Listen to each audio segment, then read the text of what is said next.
नमस्कार दोस्तों, पूजा शक्ति चैनल में आप सभी मेरे भाइयों बहनों का बहुत बहुत स्वागत है। आज जिस नए विषय पे हम चर्चा करेंगे वो है महाशिवरात्रि पर महापूजा कैसे की जाए। महापूजा से मेरा तात्पर्य ये है कि महाशिवरात्रि वाले दिन ऐसी कौन सी चीज़ों से अभिषेक करें, कौन से फूल चढ़ाएं या ऐसा कौन सा कार्य करें जिससे कि जो भोलेनाथ हैं वो प्रसन्न हो जाएं। भोलेनाथ जैसे कि बहुत ही भोले हैं, मेरे तो काफ़ी प्रिय हैं, मुझे बहुत प्रिय हैं शिव जी। इन्हें अगर आप सिर्फ एक शुद्ध जल से भी अभिषेक करते हैं तो वो बहुत ही शीघ्र आपको फल देते हैं तथा प्रसन्न होते हैं आपसे। परंतु शिवरात्रि का बहुत महत्व है क्योंकि आदिदेव भगवान शिव और माँ शक्ति का इस दिन मिलन हुआ था, यानी कि उनका विवाह हुआ था।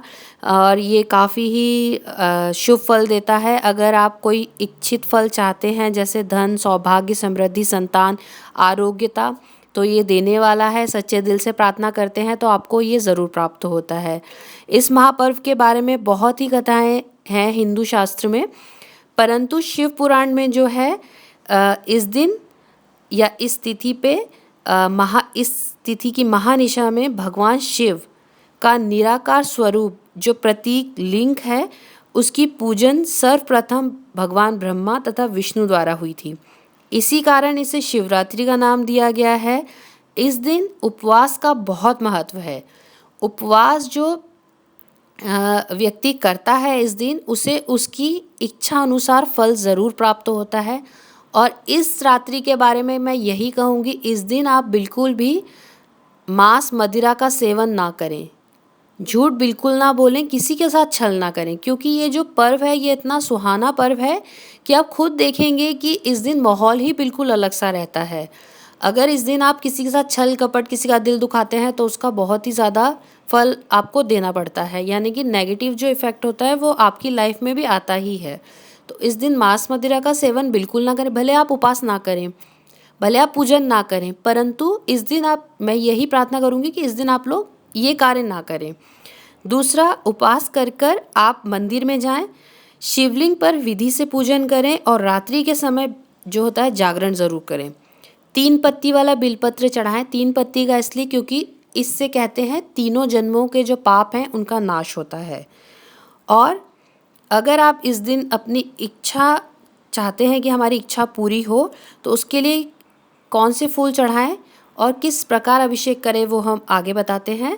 पहले तो यही कि हल्दी बिल्कुल ना चढ़ाएं। कई बार मैंने देखा है कुछ लोग जिन्हें शायद ज्ञान नहीं होता है या उन्हें कोई बताता नहीं है, हल्दी अभिषेक भी कर देते हैं, परंतु सूखी हल्दी और खड़ी हल्दी जो है वो स्त्री स्वरूप है, तो वो जो होती है शिवलिंग पर बिल्कुल नहीं चढ़ानी चाहिए।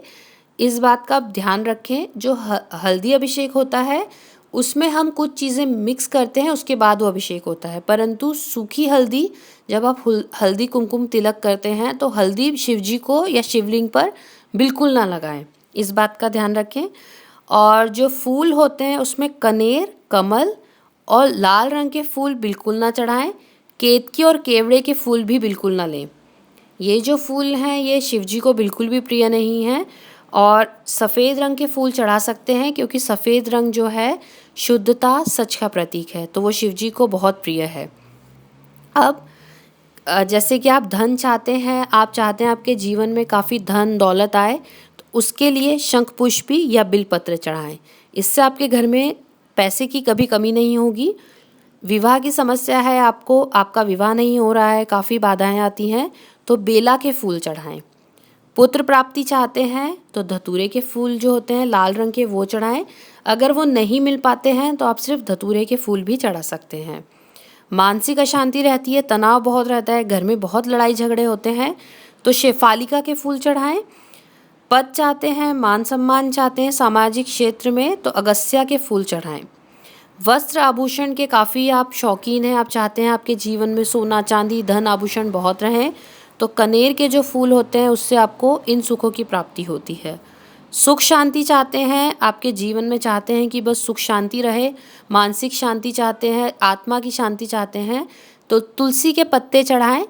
और ये जो फूल हैं मैं आगे अभिषेक किन चीज़ों से करना चाहिए उस बारे में चर्चा करूँगी, तो आप आपके हिसाब से फूलों का चयन कर लीजिए, फिर अभिषेक किस चीज़ से करें वो करें, उसके बाद ये फूल चढ़ाएं। तो आप देखेंगे कि आपके जीवन में बहुत ही ज़्यादा जो प्रगति के मार्ग हैं, सुख शांति सौभाग्य आपके जीवन में आएगा। तो अब हम बात करते हैं अभिषेक किन चीज़ों से करना चाहिए। पहले तो कुछ भी यूज़ करें, दूध, दही या घी, गाय का जो होता है वही यूज़ करें। भैंस के दूध का प्रयोग बिल्कुल ना करें, भैंस के दूध से बना हुआ घी बिल्कुल ना प्रयोग करें और दही बिल्कुल ना प्रयोग करें, वरना आपको उल्टे रिजल्ट्स सामने आएंगे आपके। पॉजिटिव रिजल्ट्स के लिए हमेशा जो गाय का घी, गाय का ही दूध और जो गाय का ही दूध से बना हुआ दही होता है वो यूज़ में करें, ठीक है। अब जो दूध है उससे लंबी आयु प्राप्त होती है आपको अगर आप गाय के दूध से अभिषेक करते हैं ठंडा जल चढ़ाने के बाद। शहद से करते हैं तो जीवन की हर परेशानी से आपको छुटकारा मिलता है, हर तरीके की प्रॉब्लम्स आपकी सॉल्व आ जाती हैं। घी से अगर करते हैं तो सभी प्रकार की बीमारियां जो होती हैं वो दूर होती हैं।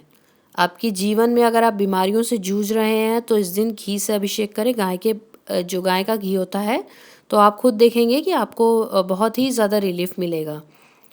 और दही से करते हैं तो आपको अच्छे बच्चों की प्राप्ति होती है और आपके बच्चों को सुख समृद्धि उनके जीवन में प्राप्त होती है। ये किया गया कार्य मतलब आप द्वारा होता है, मतलब आप करेंगे ये दही से अगर आप अभिषेक करते हैं। अगर आपके बच्चे गलत रास्ते पर चले गए हैं या भटक गए हैं तो अगर आप हर सोमवार भी दही से अभिषेक करते हैं तो आप खुद देखेंगे कि आपके जो बच्चे हैं उनकी बुद्धि जो है सही रास्ते पर आ जाएगी। और शिवरात्रि वाले दिन करते हैं तो आपको रिजल्ट्स बहुत अच्छे प्राप्त होंगे। चंदन के पेस्ट से करते हैं तो जो आपका सौभाग्य है वो बढ़ता है, आपके तेजस्वी होते हैं आप, तथा आपके आसपास बहुत ही पॉजिटिव लोग होते हैं वो आने लगते हैं। चावल के आटे से अगर करते हैं तो कर्ज मुक्ति आपको प्राप्त होती है। कर्जा बहुत हो गया है तो आपको जो है कर्ज मुक्ति से राहत मिलती है। और भाइयों और बहनों, अगर आप नारियल पानी से, जो ठंडा नारियल पानी होता है, तो आपकी फैमिली की वेलनेस रहती है, आपके घर में सुख शांति का वास रहता है। गन्ने के जूस से अगर करते हैं, जो गन्ने का रस रहता है वो भगवान शिव को बहुत प्रिय है। अगर आप उससे करते हैं तो आपकी जो हेल्थ है वो काफ़ी अच्छी रहती है, आप सदैव हष्ट पुष्ट रहते हैं। विभूति से करते हैं तो जॉब प्रॉब्लम सारी सॉल्व होती हैं, आपको एक अच्छी नौकरी प्राप्त होती है। अगर अच्छी नौकरी कर रहे हैं तो उस क्षेत्र में आपको मान सम्मान काफ़ी प्राप्त होता है। नींबू से करते हैं तो जो मृत्यु का डर है वो हटता है और जो एक भय हमेशा बना रहता होगा तो वो दूर हो जाता है। खजूर का जो जूस होता है उससे अभिषेक करते हैं तो दुश्मनों के भय से मुक्ति प्राप्त होती है। अब ये तो हो गए कुछ अभिषेक कुछ चीज़ों से।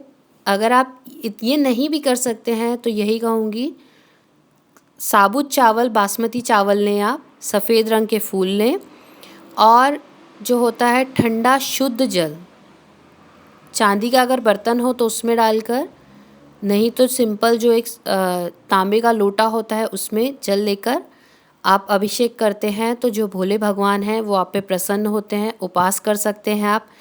और जो गाय रहती है वो जो शिव जी को काफ़ी प्रिय है तो उसका घी का दीपक जलाएं, आप बेलपत्र चढ़ाएं, धतूरा चढ़ाएं, भांग चढ़ाएं। इससे जो है शिव जी काफ़ी प्रसन्न होते हैं, आपकी मन की इच्छा जो होती है वो पूरी करते हैं। अब ऐसा रहता है कि हमने सारा जो पूजा पाठ अभिषेक वगैरह कर दिया है, कुछ छोटी छोटी गलतियां होती हैं वो हम कर लेते हैं जिस वजह से हमें उसका फल नहीं प्राप्त होता है। पहला, आप जूते मोजे अगर पहन के मंदिर में जैसे सॉक्स पहन कर ना जाएं, सफ़ेद रंग के वस्त्र धारण करें। अगर इस दिन आप कर सकते हैं तो पूर्ण रूप से शुद्ध होकर ही अभिषेक करें, मतलब पूरे कपड़े जो आपके धुले हुए होने चाहिए। कभी भी बासी कपड़ों में बिल्कुल भी आप जो मंदिर में ना जाएं इस दिन। मांस मदिरा का सेवन ना करें, घर में शुद्धता का ध्यान रखें। अपने घर के मंदिर में चंदन की अगरबत्ती, घी जो होता है गाय के घी का दिया लगाएं, तेल का दीपक लगाएं। 2 दीपक जलाने चाहिए, क्योंकि ये जो 2 दीपक होते हैं मैं पिछले अपने वीडियो में बता चुकी हूँ कि एक जो है स्त्री स्वरूप रहता है, दूसरा जो होता है पुरुष स्वरूप होता है। तो 2 दीपक ज़रूर जलाएं और शुद्ध देसी कपूर ज़रूर जलाएं। रात्रि जागरण अगर कर सकते हैं तो इस दिन ज़रूर करें। झूठ ना बोलें, किसी का दिल ना दुखाएं इस दिन, क्योंकि इस दिन वायु में ही ऐसी शुद्धता रहती है कि इस दिन अगर आप कोई गलत कार्य करते हैं तो उसका हर्जाना आपको भरना ही पड़ता है। और दूसरी बात, अगर आप मंदिर जा सकते हैं तो मंदिर ज़रूर जाएं, क्योंकि हम हमारे घर में जितनी भी पूजा कर लें, साक्षात भगवान हमारे घर में भी रहते हैं, परंतु जो एक शांति और एक जो फल प्राप्त होता है आपको, वो मंदिर जाकर ही होगा। दूसरी बात ये कि अगर कोई उस समय अभिषेक कर रहा है तो हौश-पौश ना करें बिल्कुल भी। अगर वो कर रहे हैं तो उन्हें करने दें। आप आपका टाइम लेकर, मैंने बहुत देखा है कि कोई अभिषेक कर रहा है, लोग उस पे ही फूल चढ़ाते जाते हैं, उस पे ही पानी चढ़ाते जाते हैं, तो वो जो फल होता है ना उनको प्राप्त होता है ना आपको प्राप्त होता है। तो आप आपके टाइम का वेट करें और इस दिन दान ज़रूर करें। गरीबों को दान करें, कुछ भी दान करें, पर दान ज़रूर करें। तो भाइयों और बहनों, मैं आशा करती हूँ ये जो थोड़ा बहुत ज्ञान मुझे था, इससे अगर ये जो ज्ञान है मेरे किसी भी भाई बहन के काम आ सकेगा तो बहुत ही खुशी की बात होगी। और शिवरात्रि बहुत बड़ा पर्व है, मेरे लिए तो बहुत बड़ा पर्व है। आशा करती हूँ आप सभी की इच्छा इस दिन पूर्ण हो। तो हम फिर मिलेंगे किसी नए विषय पर चर्चा करते हुए। आप सभी का बहुत बहुत धन्यवाद जो आप आपका इतना कीमती समय देकर मुझे सुनते हैं।